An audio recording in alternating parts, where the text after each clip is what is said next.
Fuj, tu strašná tlačenica. Milión spotených ľudí. A čo si všetko fotia, sadajú si všade, aj do kufra.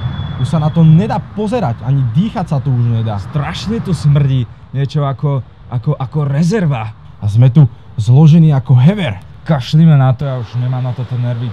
Poďme radšej točiť.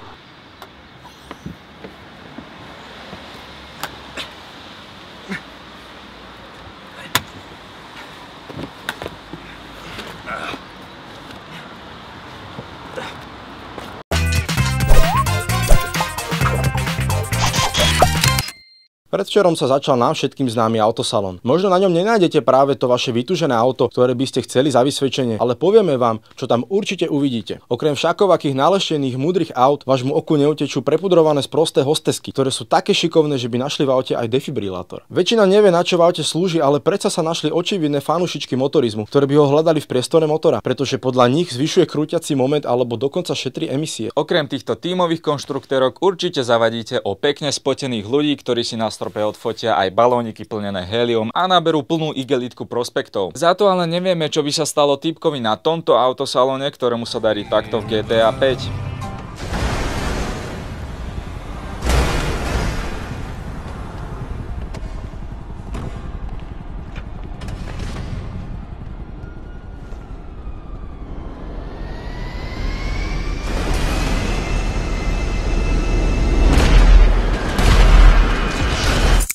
Niekto dostal skvelý nápad, nakrájal citrón na kúsky a jednoducho ho dal ochutnať bábetkám úplne poprvýkrát a všetko to zaznamenal v slow motion. Tak sme sa rozhodli skúsiť to isté.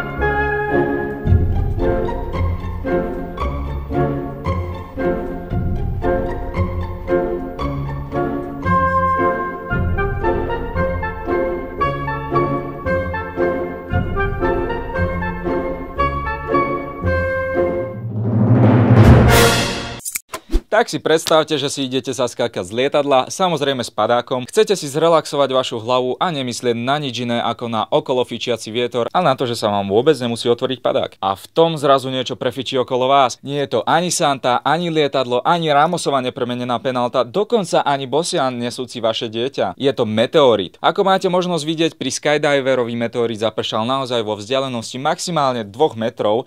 Podľa vedcov išlo o menšiu pravdepodobnosť, ako keby ste vyhrali v lotérii 3-krát v rade. Nuž, kamarát skydiver asi nemal naštvať vesmír. Fanúšikovia hentai porna Game of Thrones, tešte sa. Určite ste zaznamenali a už aktuálne posťahovali prvú epizódu 4. série Hry o trón. Kebyže vám položím otázku, ktorá postava je najväčší Joffrey! Vaša odpoveď je správna. Za odmenu vyhrávate možnosť virtuálne spraviť to, čo vaše ruky a telo túžia spraviť už veľmi dlhú dobu. Nie, žiaľ nedá sa poslať komando do Joffreyho domu, ktoré by ho najprv týždeň znásilňovalo kušou a potom mučilo inými spôsobmi, ale dostávame sa k pointe. Viete ho prepackať. Ázijskí tvorcovia spojili svoje sily a vytvorili jednoduchú hru, kde si môžete užiť packanie Joffreyho po každom zábere, keď sa vám zjaví na obrazovkách a dá sa vám z neho. Takže túto info si užívate a pod videom nájdete link na hranie. Prednedávno sme dávali na Facebook anketu o tom, ktorý moderátor je najobľúbenejší a slúbili sme vám jeho polonáhú fotku podľa toho, ktorý dostane najviac bodov. Keďže súťaž vyhral Roman, máme pre vás jeho polonahý snímok. Necenzurovaný originál tejto fotky s vlastným podpisom Romana dostane práve niekto z vás. Všetko, čo musíte urobiť, je šerovať toto video cez našu Facebook stránku a my vylosujeme výhercu a pošleme fotku poštou v životnej veľkosti. Môžete si ho pekne povesiť na záchodové dvierka a pozerať sa na jeho krásu pri tom, ako budete ráno faxovať. My vám ďakujeme za vašu priazeň a nezabudnite, dámy a páni, lajky, komenty, hlavne šery a šťastie nás si vyberie možno práve teba.